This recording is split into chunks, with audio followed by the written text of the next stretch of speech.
Antes de sumergirte en esta increíble historia, considera suscribirte al canal y activar la campanita.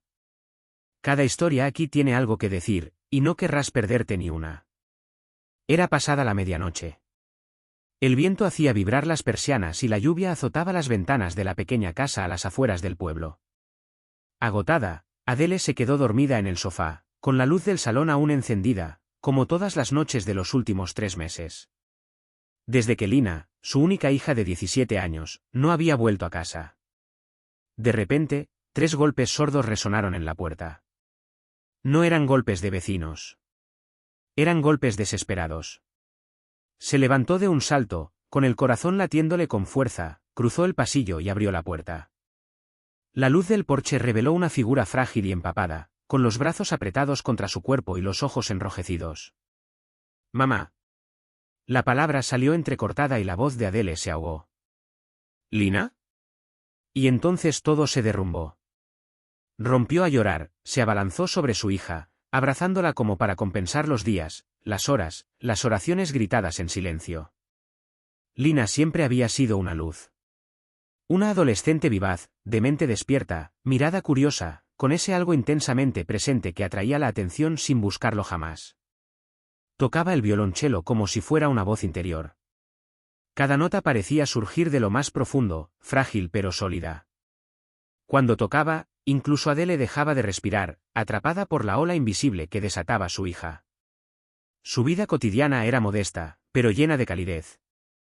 Un apartamento de 2 habitaciones en un barrio tranquilo, comidas caseras, a veces apresuradas, a menudo entre confidencias, silencios suaves y carcajadas. Adele había criado sola a Lina durante 8 años, desde el día en que Julien, el padre, se marchó sin dar explicaciones, con la maleta en la mano y la voz seca de un hombre que ya estaba en otro lugar. Lina lloró durante una semana, luego volvió a jugar, aún más fuerte. Ya no hablaba de él. Habían construido una discreta fortaleza, hecha de complicidad y pequeños rituales, los viernes por la noche en el cine bajo una manta, los miércoles con gofres quemados y consejos sinceros, donde Lina contaba sus dudas, sus penas de adolescencia, los profesores injustos, los chicos que hacían la vista gorda. Y entonces, algo cambió. Se había colado lentamente, como una corriente fría bajo la puerta. Primero, Lina empezó a llegar más tarde a casa. Excusas vagas, una larga clase de música, un ensayo sorpresa, una amiga enferma. Luego dejó de tocar el violonchelo en casa. Su arco, antes siempre a mano, ahora dormía en su estuche. Ella sonrió menos. Ella habló menos. Adele observaba sin atreverse a preguntar. Sabía que las madres demasiado insistentes a veces rompen ese frágil hilo de confianza. Así que permaneció en silencio, prestando atención a las miradas furtivas, los largos suspiros, los silencios después de los mensajes. Había pillado a Lina borrando un mensaje justo después de leerlo. A veces aparecía un nombre en la pantalla, SR. Nada más. ¿Estás bien, cariño? Sí, mamá. No te preocupes. Solo estoy un poco cansada. Pero las noches se le estaban haciendo largas a Adele. Permanecía despierta, atenta al más mínimo ruido, adivinando tras la puerta si su hija lloraba o le escribía a alguien que no quería nombrar. Hasta este viernes por la noche del mes de abril. ¿Llovía? Lina había salido a ver a Nora, como solía hacer. Llevaba su chaqueta beige, su bolso negro y una bufanda azul que tanto le gustaba a Adele. Había dicho, llegaré a casa sobre las 10 p.m. Eran las 11:30 de la noche cuando Adele envió el primer mensaje. Ninguna respuesta. Luego, una llamada. Nada. A medianoche, intentó contactar con Nora. Nora respondió con voz sonolienta y confusa. No la vi hoy, señora Adele. Me dijo que tenía asuntos pendientes con su profesora de música. Pero Lina no había tenido ensayo ese día. A Adele se le encogió el corazón. Una intuición visceral, como un cuchillo bajo la piel. Llamó al hospital. A la policía. La hicieron esperar. Un agente finalmente la escuchó, pero con el tono cansado de quienes escuchan las mismas historias con demasiada frecuencia. Su hija es adolescente, señora. No hay señales de secuestro. Probablemente decidió irse por un tiempo. ¿Una discusión? ¿Presión académica? Escaparse es común a esa edad. No se escapa. Lina no hace esas cosas. No me deja sin noticias. Tranquila, señora. Si no regresa en 48 horas, puede presentar una queja formal. Pero, sinceramente, regresará. Son las hormonas, ¿sabe? Pero Adele lo sabía. Sabía que algo estaba roto. Ella no durmió esa noche. Ni las siguientes. Emprendió su propia investigación. Pegó carteles en las calles, alrededor del instituto y en el conservatorio. Imprimió la foto favorita de Lina, aquella en la que se ríe mientras sostiene el violonchelo bajo un cerezo en flor. Entrevistó a amigos, profesores y vecinos. Incluso fue a hablar con las personas sin hogar del barrio, les mostró la foto y les prometió dinero si la veían. Pasaron los días. Nada. Y entonces, una semana después, Nora le mostró un mensaje. Recibido el día de la desaparición. Tenía miedo de hablar de ello. Era un mensaje de texto simple, sin puntuación, sin explicación. Él me encontró. A Adele se le paró el corazón. ¿Quién? ¿Quién era ese él? ¿Por qué no habían escuchado este mensaje antes? Se lo mostró a la policía. Apenas la escucharon. Un agente puso los ojos en blanco. Podría ser cualquiera, señora. Un compañero de clase un poco pesado. No podemos hacer suposiciones. Pero Adele no tenía dudas. Su hija había tenido miedo. Se había sentido perseguida. Y alguien la había encontrado. La puerta principal se abrió con un golpe sordo, y Adele entró corriendo, anhelando y temiendo el momento. Una figura frágil apareció en el umbral, con el pelo despeinado, la ropa arrugada y, sobre todo, esa mirada destrozada. Lina, su Lina, que antes de desaparecer había sido una adolescente llena de energía y sueños, ahora parecía mayor, más cansada, como un alma vieja en el cuerpo de una joven. No habló de inmediato. Ni lágrimas, ni gestos apresurados. Estaba allí, presente pero distante, como si su cuerpo hubiera regresado pero su mente estuviera en otra parte, en un lugar demasiado oscuro para ser alcanzado por el amor maternal, demasiado lejano para ser consolado. Adele la abrazó, pero Lina no reaccionó. Lo dejó actuar, inerte, como una muñeca de trapo. Le tomó varios días aceptar comer, beber y descansar sus ojos cansados. Simplemente se sentaba allí, en silencio, con la mirada perdida, como si el mundo a su alrededor ya no existiera. Lo único que seguía haciendo compulsivamente era lavarse. Tenía las manos rojas, ásperas, la piel desgarrada de tanto restregar.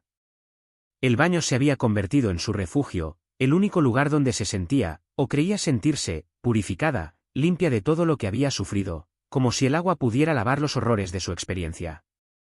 Adele, mientras tanto, permanecía allí, siempre cerca de ella, observando en silencio, temiendo que el momento en que Lina finalmente rompiera el silencio nunca llegara. Pero esperó, y cuando llegó el momento, fue una tarde. Una tarde en la que la luna salpicaba el cielo con una luz fría, y la tensión era palpable, como si el aire estuviera saturado de palabras no dichas.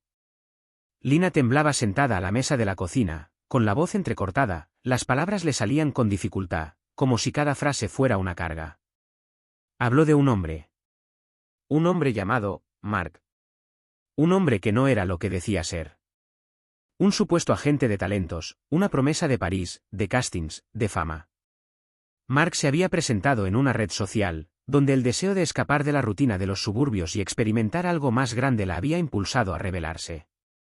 Ingenua, halagada, fascinada por la idea de este mundo que desconocía, Lina había accedido a reunirse. Me dijo que tenía contactos en el mundo de la moda, amigos en la música, explicó con voz débil, evitando la mirada de Adele. Pensé que podría ayudarme. ¿Quería? Solo quería un cambio de vida, mamá. Adele asintió, con el corazón encogido al pensar en su ingenuidad. Pero las palabras de Lina se volvían más oscuras a cada instante, a cada respiración. Lo que parecía una simple reunión profesional se había convertido rápidamente en una trampa. Mark, o mejor dicho, Remy Solange, su verdadero nombre, la había encerrado en un apartamento, un apartamento sin ventanas al mundo, donde la habían aislado de todo lo que conocía. Él le había arrebatado todo lo que era, toda su juventud, su inocencia. La había obligado a hacer cosas que jamás habría imaginado. No estaba sola. Había otras chicas. Algunas más jóvenes. Otras rotas desde hacía mucho tiempo. Lina era solo una entre muchas. Adele cerró los ojos, con el rostro ceniciento, pero no dijo nada. Escuchó. No pudo decir nada.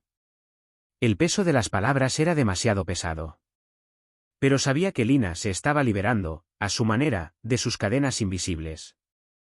Me quedé allí, días, semanas, ya ni lo sé, suspiró Lina. Me dijo que tenía que hacer lo que él quería, o lastimaría a mi madre, ¿me amenazó? Fue entonces cuando Adele lo comprendió. No se trataba de un simple secuestro, ni de una simple fuga. Era un abismo mucho más profundo. Lina había sido prisionera, no solo del hombre, sino también del miedo. El miedo a herir a sus seres queridos. Se había quedado porque le habían dicho que todo sería culpa suya, que nadie le creería. Lina había sobrevivido. Un momento de descuido de su captor. Una puerta mal cerrada. Un momento de libertad, una huida apresurada en la noche, vagando sin rumbo, buscando una salida. Había caminado durante horas por las calles oscuras hasta que encontró el coraje para volver a casa, deslizándose en la noche como un fantasma. La casa, el calor de su madre, el olor a café, todo le parecía extraño después de todo lo que había pasado. Adele recordó las primeras noches de insomnio, las llamadas incesantes, las búsquedas desesperadas. Esa noche, juró en su corazón que no dejaría que esto quedara impune. No sería solo una cicatriz que se desvanecería con el tiempo. No. Sería una batalla, una guerra para salvar a su hija y a los demás. Contactó con una organización que apoya a víctimas de trata. Llamó, lloró y habló con voces anónimas sobre el infierno que había vivido su hija. Lina, reticente al principio, finalmente accedió a hablar. Fue un paso colosal, un reto, porque cada palabra que pronunciaba la devolvía a la oscuridad de la que había huido. Pero lo hizo. Habló. La investigación fue larga y difícil. La policía, inicialmente reticente, acabó creyendo su historia. Y poco a poco, se alzaron las voces. Otras chicas, liberadas de sus cadenas, comenzaron a testificar a su vez.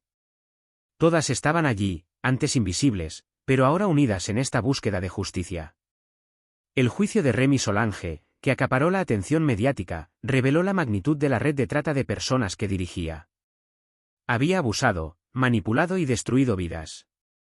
Y cuando se dictó el veredicto, la sentencia fue tan dura como era necesario, 25 años de prisión. Pero para Lina, ni siquiera esa sentencia fue suficiente. Sin duda, se había hecho justicia, pero las cicatrices eran más profundas de lo que el sistema judicial podría haber imaginado. Lina miró a Adele esa noche, con los ojos llenos de un dolor que nadie podía comprender. Hay cosas que nunca se curan, mamá, dijo con voz temblorosa. Voy a vivir, sí, pero una parte de mí sigue ahí. Yo, no tengo la fuerza para borrarlo todo.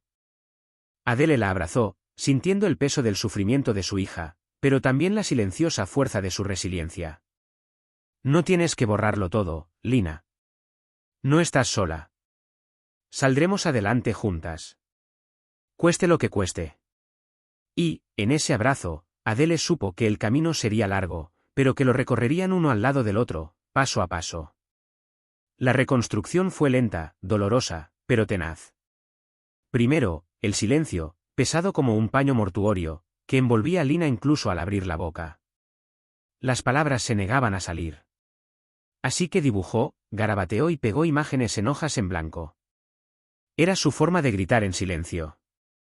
Durante semanas, cada acción diaria se convirtió en un esfuerzo titánico, levantarse, lavarse, comer. Cada ruido repentino hacía que su cuerpo tenso se sobresaltara. Cada mirada, incluso la más tierna, parecía amenazante. Adele, por su parte, estaba aprendiendo a no hacer demasiadas preguntas. A simplemente estar presente. Presente. Firme. Preparaba infusiones que Lina no bebía, le ponía un suéter abrigado sobre los hombros sin decir nada. Sus silencios se convirtieron en compañeros, a veces más dulces que las palabras. El baño seguía siendo el único lugar donde Lina se sentía, aunque fuera mínimamente, en control. Pasaba horas allí, como para purificar no solo su piel, sino también su alma. Luego vinieron las primeras sesiones de terapia. Al principio, Lina se negó a ir. Luego fue, pero no habló. Simplemente se sentó, mirando por la ventana. Y un día, habló. Una frase. Luego otra. Y así, palabra a palabra, tejió el hilo de su propia resiliencia. Las noches seguían siendo agitadas. Las pesadillas surgían sin previo aviso, gritos ahogados en la oscuridad, sábanas empapadas de sudor. Adele corría hacia ella cada vez, tranquilizándola, meciéndola, sin obligarla jamás a dar explicaciones. Sabía que a veces lo único que podía hacer era esperar, observar y tomarle la mano. Pero poco a poco, resurgieron destellos de vida. Una risa furtiva, casi robada. Una melodía tarareada en la ducha. Un pastel de manzana hecho juntos. Los paseos por el bosque se convirtieron en un ritual. Caminaban en silencio, respirando el aire húmedo, escuchando el susurro de las hojas como música lenta y sanadora. Lina observaba los árboles, su serena verticalidad, su manera de mantenerse erguidos a pesar de las tormentas. Entonces, una mañana, abrió el armario y sacó su violonchelo. Le temblaban las manos. Las cuerdas estaban oxidadas, el arco olvidado. Pero al colocar el instrumento entre sus piernas, un aliento ancestral la recorrió. Tocó una nota. Luego otra. Era torpe, frágil. Pero era el comienzo. Empezó a componer de nuevo. A escribir. A transformar el horror en arte. Su obra Nocturno para un regreso fue a la vez un llanto y una caricia. Un lamento, pero también un himno. La interpretó justo un año después de su fuga, en una sala modesta pero abarrotada. La gente escuchaba, conmovida. Algunos lloraban sin saber por qué. Adele, en primera fila, tenía las manos entrelazadas. Sus lágrimas fluían, pero ya no eran lágrimas de desesperación. Eran lágrimas de esperanza, gratitud y amor inextinguible. Desde aquella noche, cada noche, Adele deja una lámpara encendida en el pasillo. Ya no por miedo a que Lina no regrese, sino como un faro. Un símbolo. El de un camino que siempre se puede reencontrar. El de un hogar que, a pesar de las tormentas, sigue siendo un lugar cálido. Y el del amor de una madre, maltratado, arañado, pero indestructible, capaz de sanar, nota a nota, silencio a silencio.